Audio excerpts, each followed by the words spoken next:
Beberapa hari lalu dunia maya gempar karena munculnya kasus tak sedap sekaligus momen bahagia dari kalangan artis.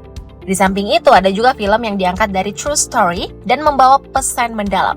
Tak lupa sidang kasus korupsi ex-menteri dan kekalahan memilukan Timnas Putri Indonesia, serta gagalnya Timnas Indonesia ke Olimpiade Paris 2024. Semua itu terangkum berikut ini dalam Weekly Update bulan Mei pekan kedua tahun 2024.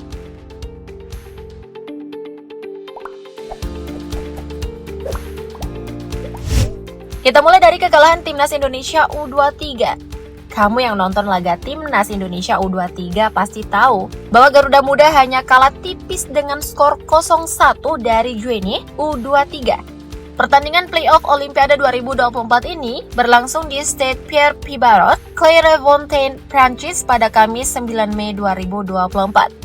Duel ini sebetulnya berlangsung sengit. Timnas Indonesia U23 mengimbangi permainan Guinea U23, tapi Garuda Muda kesulitan untuk bisa menciptakan peluang mencetak gol yang bersih.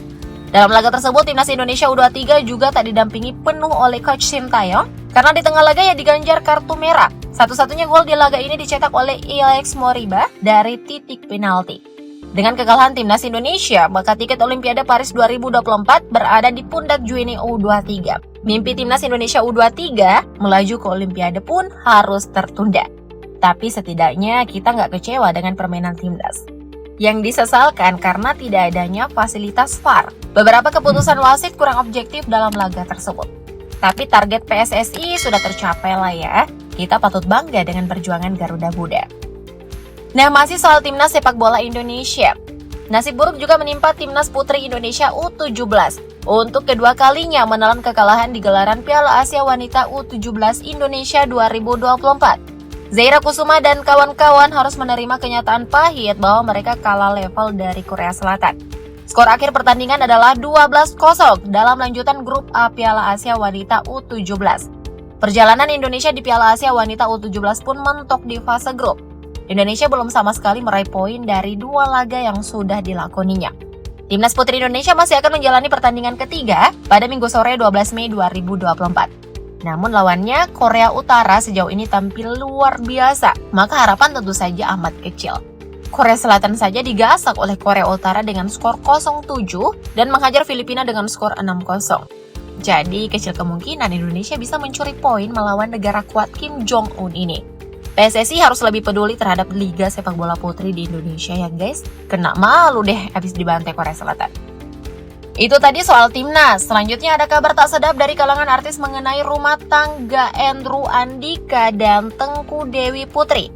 Rumah tangga mereka ternyata tak lagi adem ayem nih guys. Aktor sekaligus DJ tampan Andrew telah terbukti berselingkuh dari istrinya. Hal tersebut diungkap sendiri oleh Tengku Dewi di IG story-nya sejak Rabu 8 Mei 2024. Postingannya dikutip sana-sini hingga banjir komentar dari warganet. Nah, dalam postingan awalnya, Tengku Dewi yang tengah hamil anak kedua ini mengaku kerap kali mendapat laporan mengenai dugaan perselingkuhan sang suami. Namun dirinya masih mencoba untuk percaya, hingga akhirnya Tengku Dewi merasa muak dan mulai mengumbar aib rumah tangganya di media sosial. Lewat postingan IG story, Tengku Dewi juga mengungkap bahwa sang suami tak hanya selingkuh dengan satu wanita saja, melainkan ada banyak. Parah banget ya cara nyakitinnya. Abaikan sebentar ya guys soal perselingkuhan yang gak ada habisnya di kalangan artis. Kabar duka baru saja menyelimuti dunia film Indonesia. Aktor senior Dorman Borisman wafat pada usia 73 tahun di Rumah Sakit M. Ridwan Meuraksa, Jakarta pada hari Selasa 7 Mei 2024. Kamu yang lahir tahun 80-an 90-an pasti gak asing ya dengan wajah dan sosok Dorman Borisman. Pasalnya ia turut berperan dalam beberapa produksi film dari Warkop DKI. Selain itu, ia pun kerap tampil dalam beragam film drama yang menampilkan Elvy Sukaesih, film-film horor Susana, dan film-film laga epik yang dibintangi oleh Barry Prima. Nah, nama Dorman Borisman makin cemerlang kala ia tampil di sinetron Saras 008 yang disiarkan dari tahun 1998 sampai 2004. Wah, ini sinetron andalan Mimin banget sih dulunya. Doa terbaik untuk sang aktor di alam sana ya guys. Masih seputar kehidupan artis, kali ini berita bahagia datang dari penyanyi Rizky Febian dan Mahalini yang akad nikahnya resmi terlaksana pada Jumat 10 Mei 2024 di Hotel Raffles Kuningan, Jakarta Selatan. Akad nikah Mahalini dan Rizky Febian menggunakan adat Sunda. Diketahui sebelumnya Rizky Febian dan Mahalini telah menggelar acara Mepamit di Bali. Mahalini meminta restu dan direstui keluarganya untuk berpindah agama dari Hindu ke Islam. Sebagai informasi nih guys, Rizky Febian dan Mahalini resmi bertunangan pada 7 Mei 2023 setelah berpacaran selama 1 tahun 3 bulan. Barulah 1 tahun setelah bertunangan, Rizky Febian dan Mahalini meresmikan jalinan asmara mereka ke dalam ikatan pernikahan. Diadakan secara intimate, beda dengan artis-artis top lainnya. Salut banget ya dengan keputusan dua penyanyi keren ini. Dari kehidupan artis, kita beralih ke perkembangan sidang dugaan korupsi ex-Menteri Pertanian Syahrul Yassin Limpo. Sidang yang berlanjut ini terus mengungkap kelakuan politisi Partai Nasdem tersebut. Ada beberapa tabiat hidup glamor yang ternyata tersingkap di persidangan. Tak hanya iuran, mantan gubernur Sulsel ini diduga memakai anggaran negara untuk keperluan pribadinya. Bahkan sejumlah keperluannya diduga dibayar dari patungan pegawai dan anggaran negara, diantaranya uang jajan untuk istri, tagihan kartu kredit, ultah cucu, setoran ke Nasdem, sawer biduan, umroh, hingga sapi kurban. Termasuk membeli lukisan seniman Sujiwo Tejo dengan harga mahal.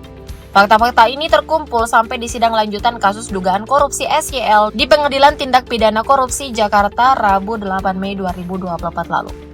Jika benar demikian, hukuman berat pantas untuk diberikan kepada koruptor macam dirinya. Ya kan guys? Terakhir ada film yang lagi top banget ya pekan ini. Nah, tangga box office Indonesia berguncang gara-gara hadirnya film horor berjudul Vina Sebelum 7 Hari, karya sineas Anggi Umbara. Film berdurasi 1 jam 4 menit ini berhasil merangkul sebanyak 335.812 penonton pada hari pertama penayangannya, Rabu 8 Mei 2024. Film yang diangkat dari kisah pembunuhan keji ini masuk dalam all-time top opening day film Indonesia. Produser di company, Diraj Kalwani, menguak alasan pihak keluarga akhirnya setuju tragedi Vina diangkat ke layar lebar, yakni masih ada beberapa pelaku yang melenggang bebas. Diraj Kalwani juga mengatakan bahwa pencapaian film ini menimbulkan optimisme pada penyelesaian kasus kekerasan geng motor di Cirebon pada tahun 2016. Nah, kasus ini bikin gempar banget di tahun 2016 silam, di mana Vina dan kekasihnya Eki ditemukan dalam kondisi tubuh yang sudah hancur di wilayah Talun, Kabupaten Cirebon. Usai 6 hari kematian Vina, lewat sahabatnya, arwah Vina memberitahukan hal yang sebenarnya terjadi kala menjelang kematiannya. Ia memberitahukan jika dirinya dan sang kekasih dibunuh secara keji oleh sekelompok geng motor, bahkan Vina sempat diperkosa oleh para pelaku sebelum dibunuh.